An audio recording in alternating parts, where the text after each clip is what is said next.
Well, tonight I'd like to talk about nothing. I know there are lots of people who have had this ambition to be able to talk about nothing and make sense. And so I'll try to make nothing sensical for you. So we'll start with the void,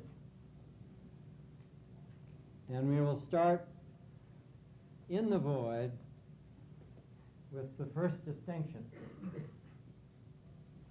And I'm borrowing this from G. Spencer Brown in his Laws of Form, a book which is now published in this country by Julian Press in New York. So let's take this blackboard as being a sample of nothing. Now, there's nothing on the blackboard, and if we want to make a distinction, we have to make some sort of a mark. So let's just make a circle. As soon as we make this distinction, demarcating a portion of the void from the rest of the void, we have accomplished something which wasn't there before. And you could call this the first creative act, though in reality it's the second creative act. The first creative act was getting yourself out of the void. Each of us has come out of the void, taken on a material form, which is described very well in our Western science, and functioned as a more or less independently operating member of a network. So the first distinction, number one, is the creation of self. Now, we each of us have the illusion that our self was created by others, that our self was created by our parents,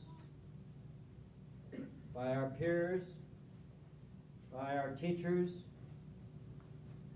by our political definitions of who we are, by our race, by our creed. But this is an illusion. If you pay close attention to yourself in solitude, isolation, and confinement, you will find, after you've spent a sufficient number of hours, for a sufficient number of weeks, for a sufficient number of years, that you created yourself. And that you started as nothing, and then you became self. So the first distinction, this boundary, is drawn around self. That self can then operate in such a way as to draw further boundaries. So it can reach out, as it were, and make the second distinction. This is where G. Spencer Brown begins the Laws of Form. Is separating out from a universe of nothing, something which you now name. As soon as you can name, you can distinguish, you can separate, and you can cross over into. So self can move over the boundary into the new space. Now remember, you've done two creative acts here. You've created self, even though you can't remember it, but maybe you can remember the first distinction that you made. The first conscious distinction was probably made as you were leaving the uterus, or as you were entering the uterus. In some cases, it's the entrance that is remembered. In other cases, due to the traumatic nature of the birth, it's the birth that's remembered. If you go back to the earliest, most primitive memory that you have, you will find something of what I'm speaking here, if you are allowed to. Now, this is a region in which what you believe to be true either is true or becomes true within certain limits. These limits are to be found experientially and experimentally. Now, experientially and experimentally mean that the responsibility is yours. Experiment, as defined in the Western world, is something that somebody does to something to test it, to elicit new information. So you can experiment with yourself, you can experiment with the void, you can experiment with distinction. Now, if you go along with G. Spencer Brown's definitions, that distinction is perfect continence, that is a totally enclosing boundary of some sort, and that this boundary has an inside and an outside, and then you name the inside, we're naming this one 2, you can then remember that you did this operation, you store it. And if you recall it, it's the same operation that you did when you named it. So the calling and the recalling are the same. Now this is a pretty primitive mathematical kind of definition. You are reducing many operations to one operation and making it a call here. If you move across the boundary from one space into space, we call this the first space. This is the 0 space outside. If you go from 1 to 2, you are doing the same operation that you did when you went from 0 to 1. This operation is called crossing. Now, if you go from 2 back to 1, you are recrossing, and that is not the same operation. To summarize it in a particular way, you can lose your virginity only once. When you cross from 0 to 1, you've lost your virginity, and crossing back to 0 is not the same operation. You're losing your virginity twice when you cross the 2. In a sense, but it's a new virginity. But it's not the same operation. That's right. Here you are alone. You define them as the same operation. The cross and the recross are not the same operation. No, but you define 1, 0 to 1 and 1 to 2 as the same operation. In the primitive sense, this is true. In the historical sense, it's not. In the sense that you can only move from 0 to 1 and then from 1 to 2. It's a different operation. But we're reducing that to a single operation for purposes of making a more general argument and taking time out of it. In 0, there is no time. There is no space. There is no concept.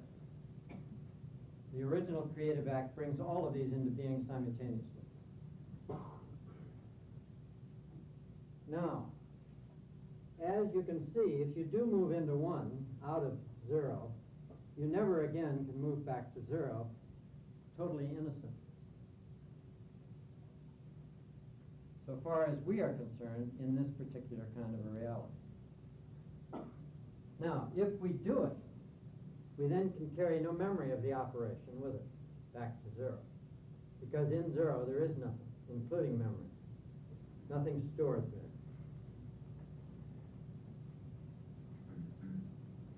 Now, it's wise to meditate on this kind of operation in the sense that if you can face this set of operations, face your own non-existence, face your own creation, face your own destruction, you are doing what Carlos Castaneda said Don Juan told him to do. You are keeping your death on your left hand. This operation keeps you more alive, more aware, and more of a higher level of consciousness than any operation that I know of. As long as you do not worship your own destruction. As long as you do not overvalue your own creation.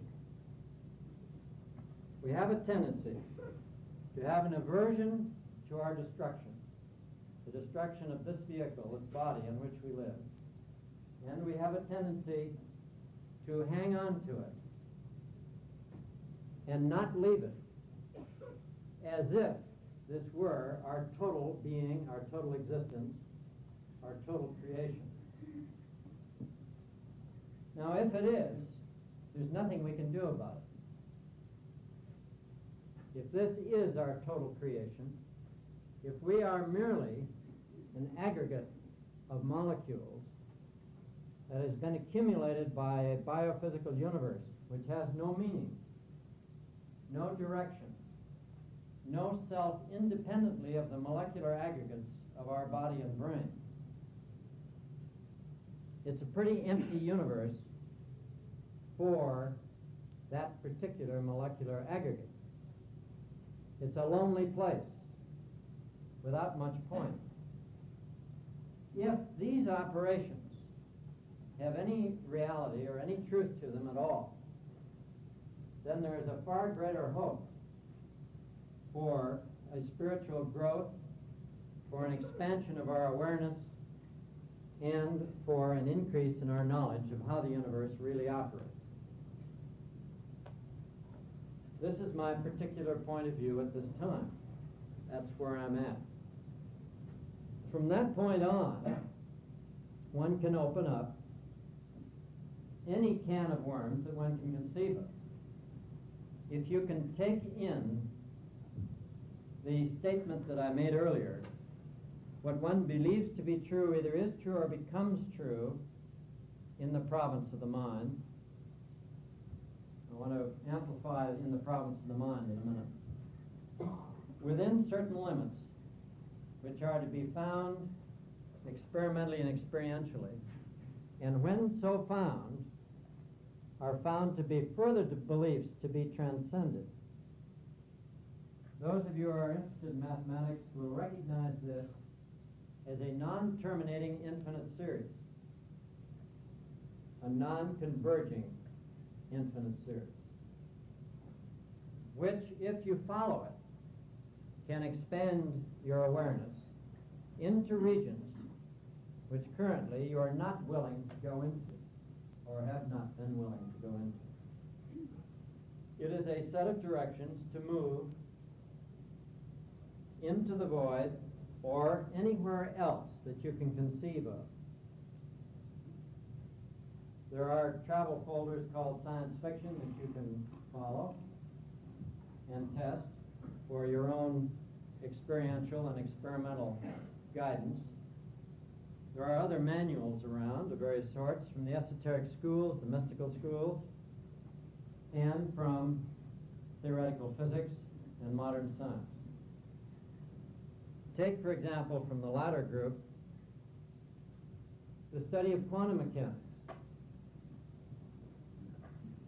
Get into the submicroscopic world of quantum mechanics, of the very peculiar logics, plural, which are necessary to function in the area of that submicroscopic world. Study von Neumann and Szilard's paper of 1936 on the quantum observer. Study Robert Edwards' thesis at UCLA on a brain prosthesis. You get it then into the region through modern science of a study of your own brain and the quantum mechanical aspects of its own operations.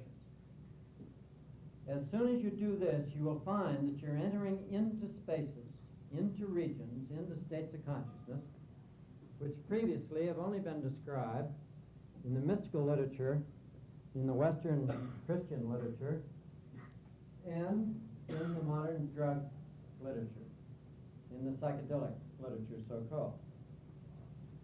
There are many, many routes into these spaces, and the amazing thing to me is the correspondence of the people who have been traveling in these spaces.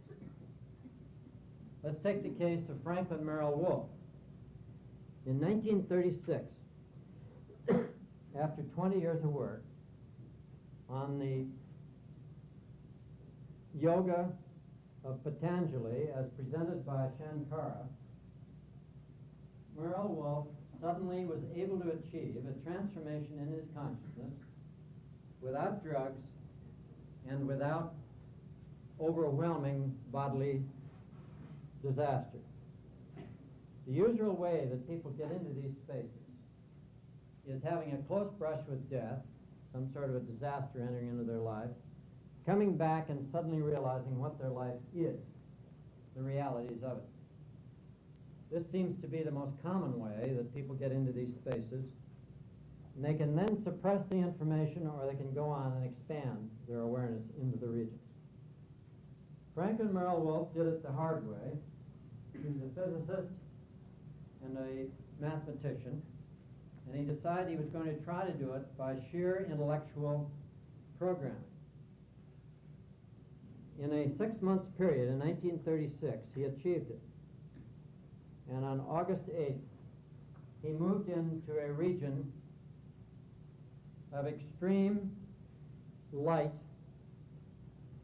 of extreme new knowledge, which before he did not know and had not programmed in, had not been given to him. And as the days progressed, he stayed in this space. He was at a place in Northern California running a crosscut in a gold mine all by himself, reading Shankara and meditating on the meaning of consciousness without an object. This is the pure consciousness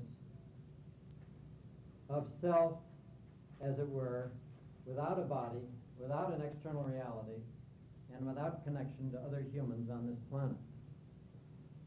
It's the meditation on the void. Again, we're coming back to that, as we'll keep coming back to it. The meditation which sets up consciousness as the primary process in the universe. This is quite contrary to modern natural science basic assumptions.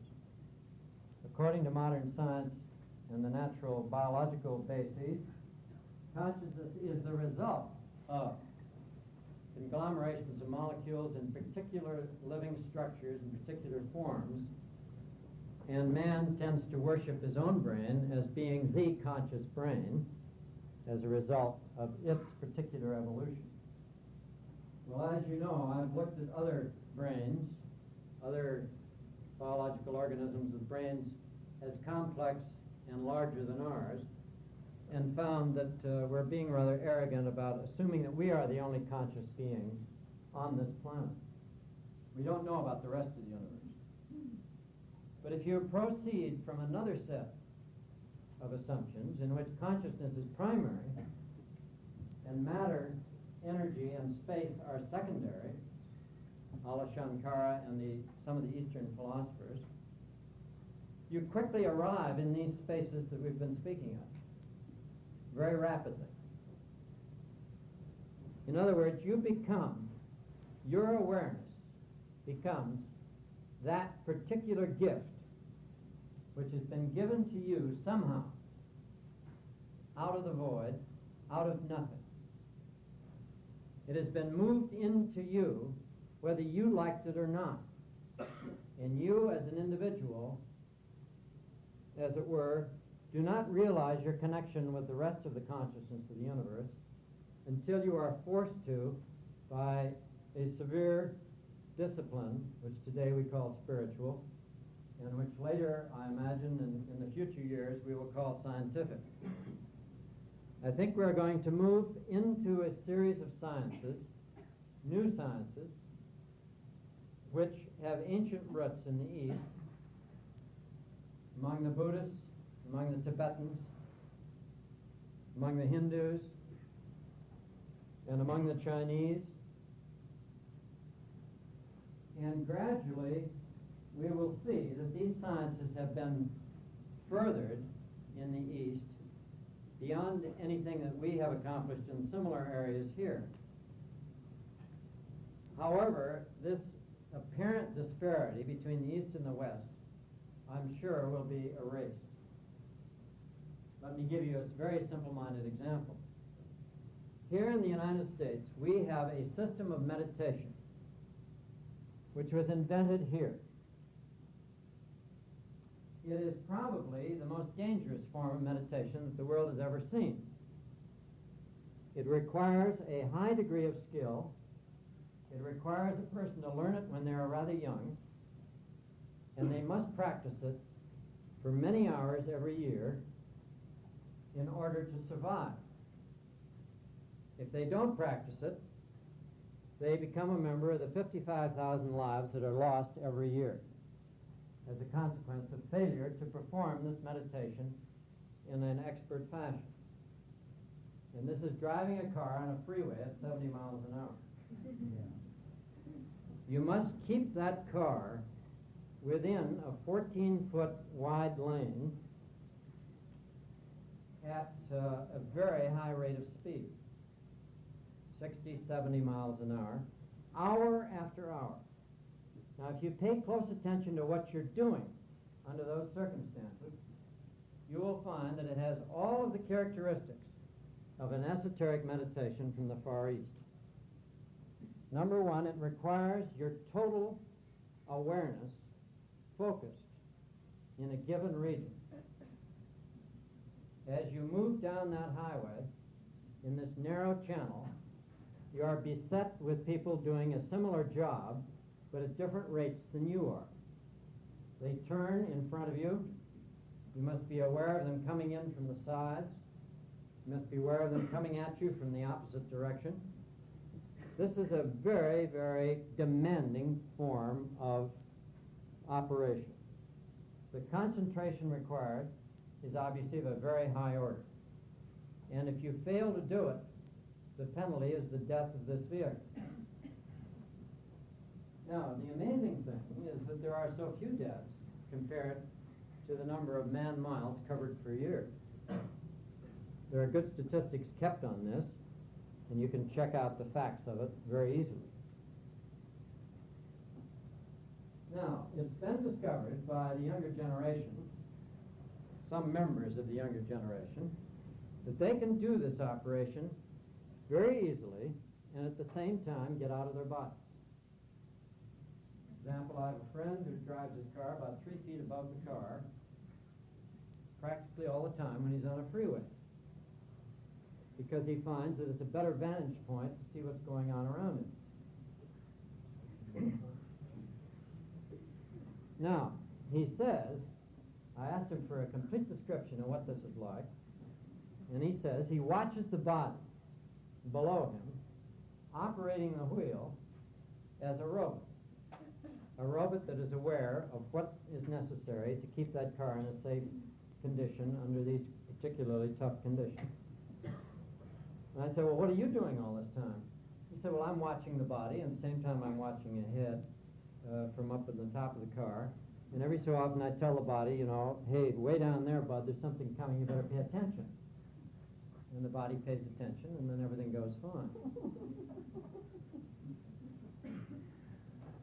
This happens to be more common than appears on the surface. I've found that if I can get the confidence of various young people, that they will tell me about such experiences. There may be one or two such experiences, or it may be a routine thing with them. Or it may be only when they are stoned. All right.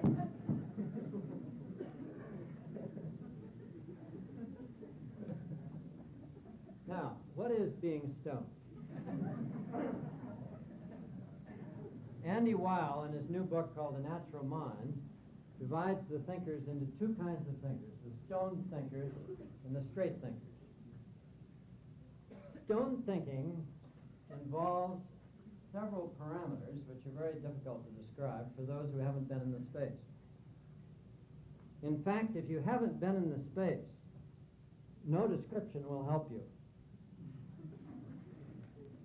If you have been in the space, I don't have to describe it.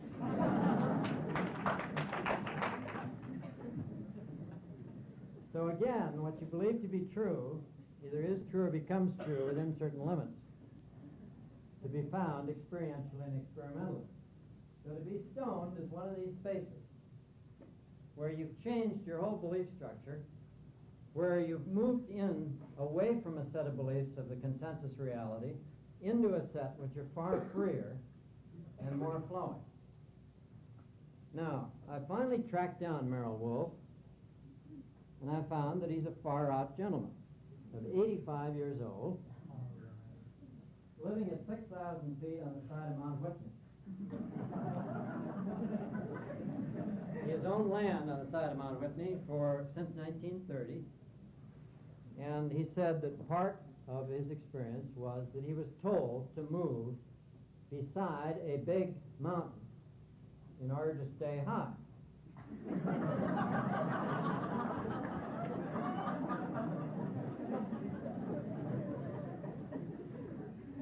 Well, Tony and I last summer decided that we were going to find out about this business about mountains and the Tibetan Plateau and staying high. Now, the Tibetan Plateau, as you can see from Lama Govinda's book, The Way of the White Clouds, the average level of that plateau is 14,000 feet.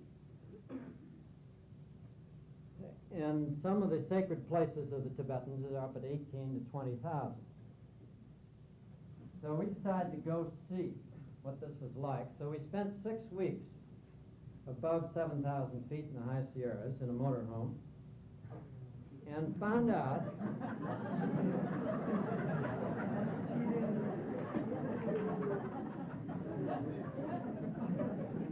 it's literally true that if you get high on the mountains, you can stay high.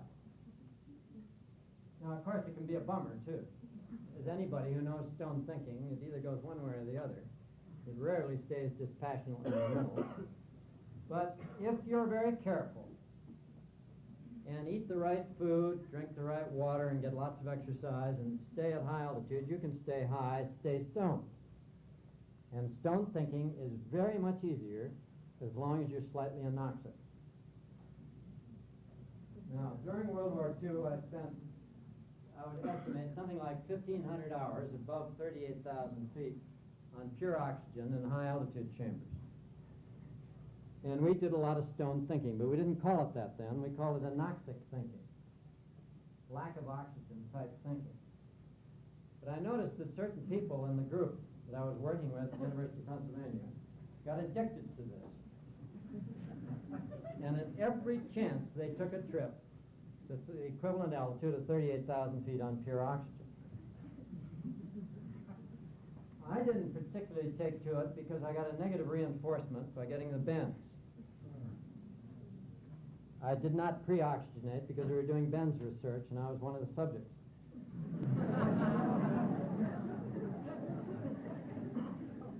So one way, of course, of getting a negative Skinnerian view of all of this is to get the bends, or to have an accident at altitude, fall off a mountain, break a leg skiing, or any of these other ways of going on a bump in the mountain. And there are lots of them. I once had a mountain lion, for instance, track me over up here at Mount San Gorgonio back in the 30s. I didn't know he was tracking me until I came back down the mountain, and right beside my tracks I saw these cat tracks about this big. I thought twice about sleeping up there that night, but then since I'd seen a herd of deer, I thought he probably would figure that the deer were more easily eaten than I was, and but I didn't sleep much that night, which is another way of having a bummer in the mountain. Now, in a motorhome,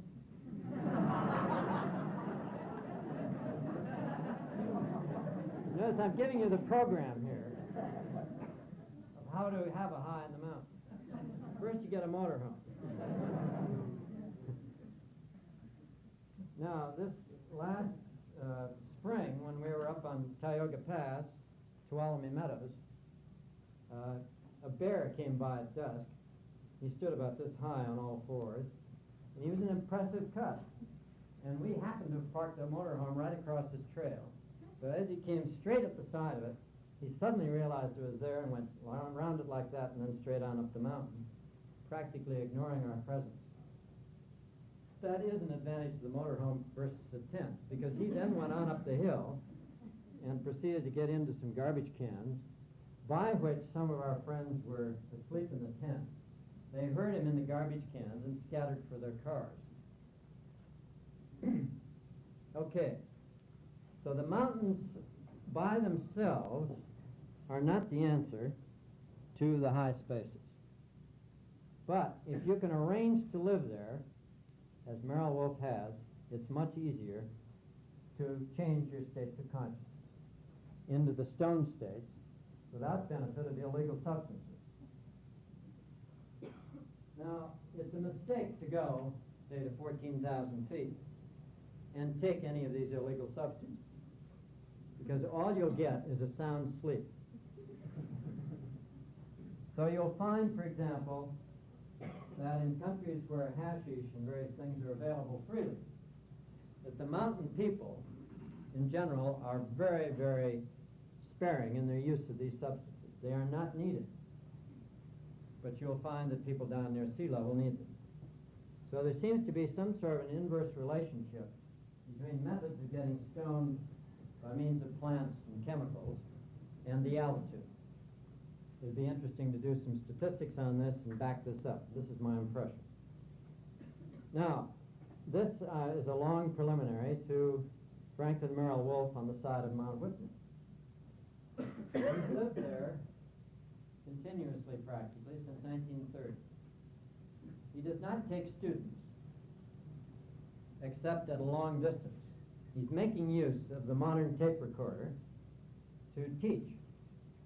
So he sits in his mountain eyrie, dictates his lessons, ships the tape off to Arizona, where the students are, and they sit down and listen to his lessons.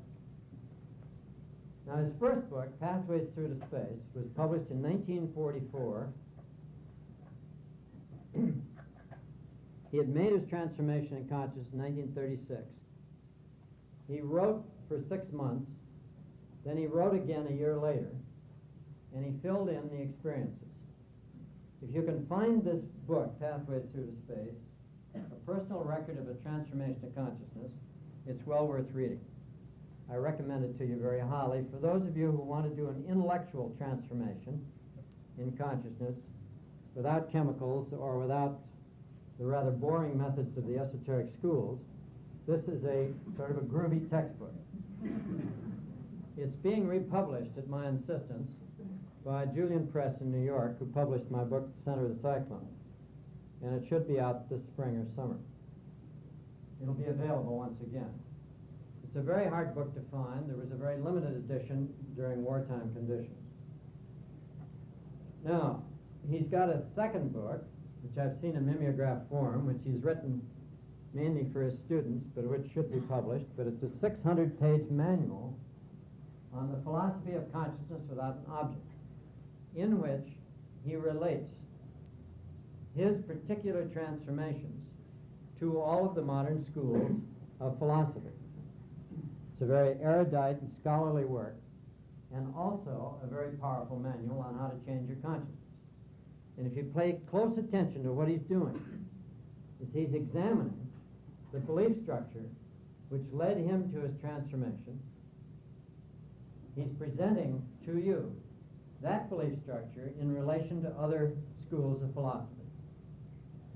So that the consciousness without an object school of philosophy says, number one, its basic assumption is that consciousness is. In other words, consciousness precedes all else. And it is the creator. It is that which moves in the universe. This is a very ancient view, and so what's new? The new thing is that a mathematician and physicist has started to examine this with the logical rigor required by Western science, and then to present the results to you. Now, he speaks of spaces which resemble some of the spaces that I've talked about, that I've been in the center of the cyclone, which are adjacent to and parts of adjacent spaces. There's some overlap. He speaks of the region of high indifference, the state of high indifference. Now, if we want to go Skinnerian, we can say that there are two things which keep you from changing your consciousness. Number one, there's negative reinforcement.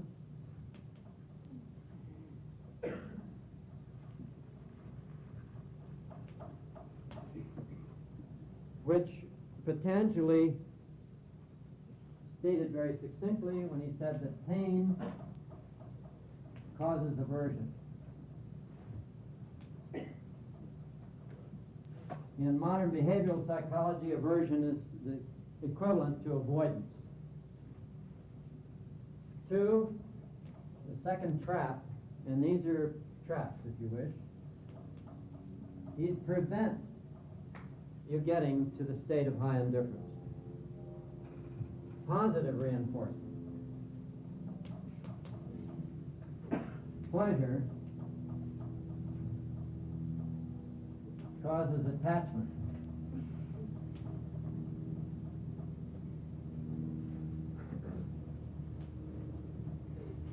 Now you can look this up in Patanjali, his sutras, which he apparently wrote about 300 BC, though his dates are a little sloppy. He wrote 196 sutras. These are 2 of them, which come right up to your Skinnerian modern view in terms of the total human being. Now, if you can avoid negative reinforcement, and if you can avoid positive reinforcement, if you can avoid allowing any space, any state of consciousness, any group, any institution, or yourself, causing either of these, you can then get into the state of high indifference, which is neither of those. It's a sort of a surfing slot. And those of you who have surfed know what I mean. When you're in the slot on the surfboard, you're neither lagging the wave nor leading the wave. You're neither going to get dumped nor are you going to get left. You're riding right on the right spot. And there is only one spot on any one wave. So there's neither falling behind, the aversion to the wave, nor the attachment to the front of the wave. There is that particular place in which you move neither forward nor back, and in which you have your balance point. How can you remove that slot from pleasure? By not being attached to pleasure. Well, you're attached to the slot. You're attached to something. As a matter of fact, You're positive achieving the reinforcement slot. Doesn't require pleasure. Negative reinforcement doesn't require pain. What is your point? If pleasure and pain don't enter into it, if you're going to say that you're attached to the slot, Skinner would call it pleasure. No. Couldn't you be No. indifferent to the slot? What do you mean? Let's give you another example. Some activity that you want to do gives you extreme pleasure, ecstasy. Now, the Patanjali trap of the ecstasy is being attached to the ecstasy and wanting to have it reoccur again and again. The repetition. The problem with the pain is avoiding that which causes pain rather than going into it and discovering its causes and thus knocking the pain down. Avoiding situations which cause pain. Well, once you've been in that slot, the only way that you can talk about it is if you want to get into it again, or you enjoy it, or you want it to reoccur. You're after the repetition then, too. Well, if you want to live without these two, as it were, you just eliminate them and stay in the space where they are not present. The wave breaks eventually, and you have to go back out again. Okay, say that you have a wave that goes on around, say, in the roaring 40s. It just goes around Antarctica.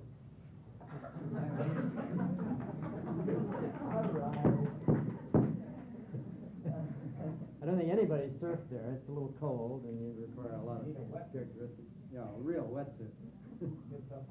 Okay, we're speaking now in terms of a metaphor and a feeling and a state of experience, which I was trying to get across for those who have done surfing.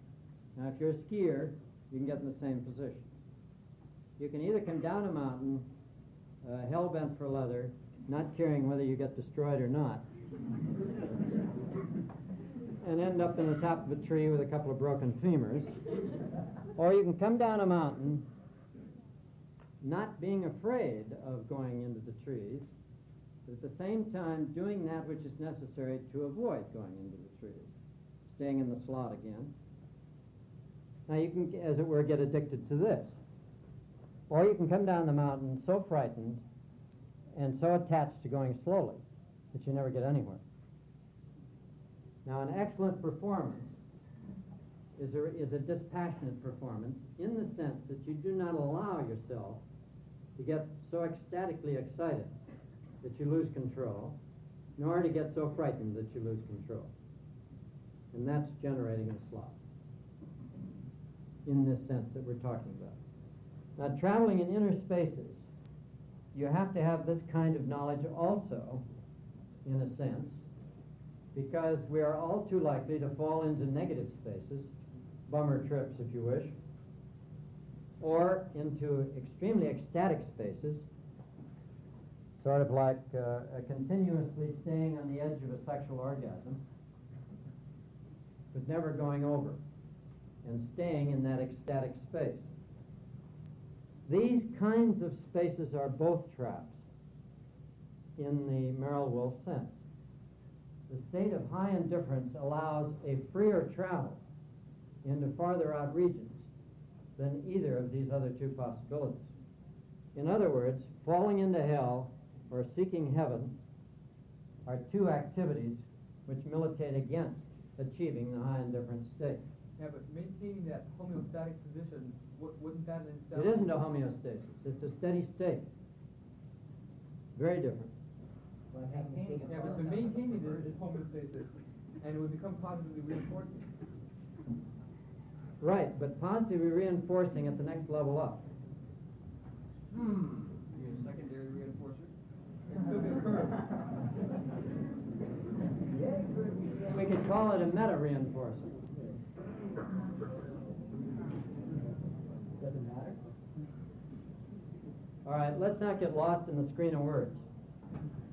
Let's say I've mapped it out to a certain extent for you here. We can discuss the details and get the point across as we go. But the important thing to remember here is that everything I've been saying is not just a bunch of words, a bunch of formulae.